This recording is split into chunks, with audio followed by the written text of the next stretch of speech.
Transparency International is the international benchmark for how corruption is rated in the country. Guess what? Under their watch, Nigeria dropped. Nigeria dropped. I was just going to mention to Ms. Adesina that, to some people, perception is their reality. When that court judgment came through that the government should publish the names of those who they recovered looted funds from, the government agreed that that was going to happen. But at the moment, lots of people are still waiting. And that perhaps puts a question mark about how we're proceeding in this fight against corruption. On the premise, to some people, perception is their reality. But let's move on now because we need to wind down. Let's talk about perhaps job creation and education, if we have time for education. With respect to creating an environment and to create jobs, because I suspect you may tell me that it's not the business of government to create jobs, even though I see you mention some figures here about creating jobs. Are you satisfied with where we are today about job creation figures for this country at the moment? Anybody who will be honest with himself would not be satisfied. But then it depends on what did you inherit. You inherited joblessness in millions. I think I read a figure which the president also used to campaign that about 35 million Nigerians were unemployed then, young people, graduates. Now, if you have that kind of figure, will you then be satisfied with what we have now? Obviously, no. Minister of Labor and Employment said about 7 million jobs had been created. He oversees that sector. He should have the true statistics. If you have created 7 million jobs out of an unemployment figure of 35 million in 2015, it's still a far cry. It's just like a drop in the ocean. I also had a central bank governor say about another 7 million jobs have been created through the Anchor Borrowers Program. It's good, but this is just like making a tiny dent in the unemployment situation. But like I always say, government is work in progress. This government has identified what the problems are and is working to solve those problems. Anytime the president identifies the 3 focal areas, he says we will secure the country, we will fight corruption, and we will revive the economy with particular emphasis on job creation. And that is what the government is doing. Because at the moment it will seem that your party is basically relying on intervention programs to create these jobs that people are trained but outgoing from those trainings. We don't know how much of a capital that you give to them to be able to start up. But that's on the one hand. People are really concerned of real jobs and the kind of environment that you create to allow these jobs to be and to even thrive. Would you say that the APC, for instance, as advised by the leader of the party, that go the way of industrialization because that is the only way that you can begin to engage the people, give them those jobs, and the people don't go hungry? What has your party been able to do along those lines? I agree with what Chamberlain said earlier, that it is not really the business of government to create jobs, but it's the business of government to create an enabling environment. After that, jobs will then be created. It's the private sector particularly that creates jobs. Government may have what you can call a drop in the ocean, but the one that will make an impact on the country, on society, will be done by the private sector. And government will have to create that enabling environment. Talking of industrialization, you don't industrialize without getting some facts right. Infrastructure particularly, roads, power, transportation, and the like.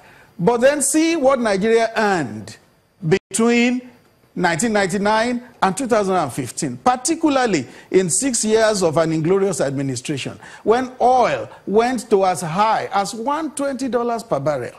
What did we make of it? Did you see roads? Did you see rail? Did you see power? Did you see anything you didn't see? The money was stolen. So how do you then industrialize in 2 years? How do you expect that that situation will be reversed in 2 years? But this is a government that is determined to make an impact, and Nigerians will see that impact.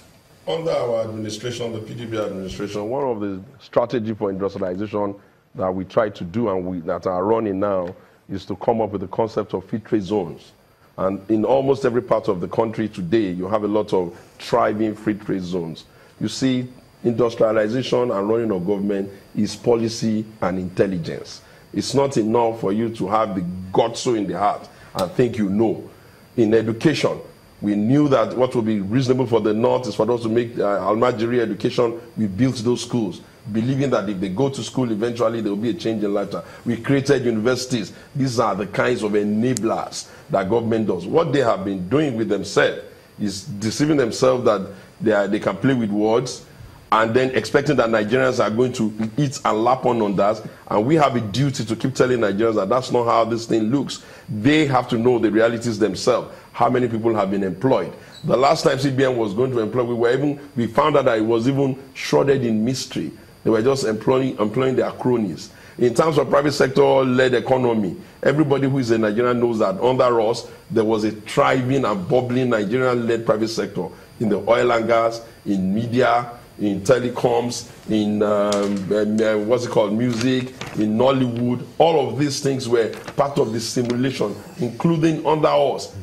Being an MC became a business because we realized that the traditional businesses was not going to be able to accommodate everybody, and we have to figure out ways to encourage the creative areas of our people, ingenuity of our people. And all of the people who are in the system, in the IT sector now, who are doing great things, they all did it under us. There's no new man, or there's no new improvement. There's no new champion. In actual fact, most of the businessmen that are in this country today cannot tell you that they are happier with this government than they were with the previous. Some of them that are even not having anything to do with corruption or not being primary government, because the government understood that minimum interference is the key. Rules must be respected. Policy must, and even if we gave Muhammad Buhari, the president today, 10 years, he can never do as much policy. We need to wind down on this. Mr. Adesina, could you tell us, because we heard in that report that this book will be at no cost to government.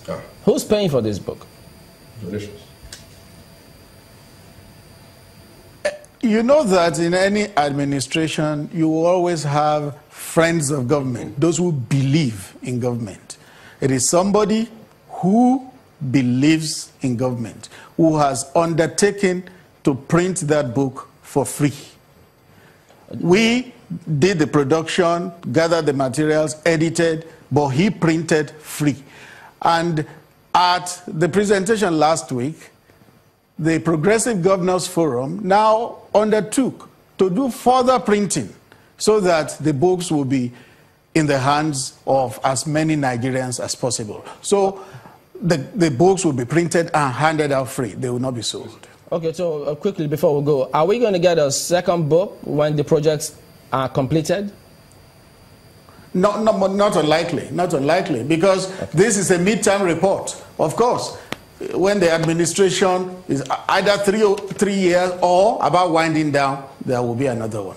All right, we need to go now, but make it There is 10 no seconds. free lunch in Freetown. Anybody who says he's printing book for government free is only getting patronage from government via some shady and difficult to opaque system. This is a cashless government that is full of hypocrites, charlatans, and people who don't stand by their So you don't words. believe that there's a genuine interest in just printing free? But it says the governors have undertaken... Absolutely cashless. Mr. Sowunmi is a member of the PDP, and Mr. Femi Adesina is the Special Advisor, Media and Publicity to the President. Gentlemen, thank you for talking to us today on the program. We'll be back in a moment. Don't go away.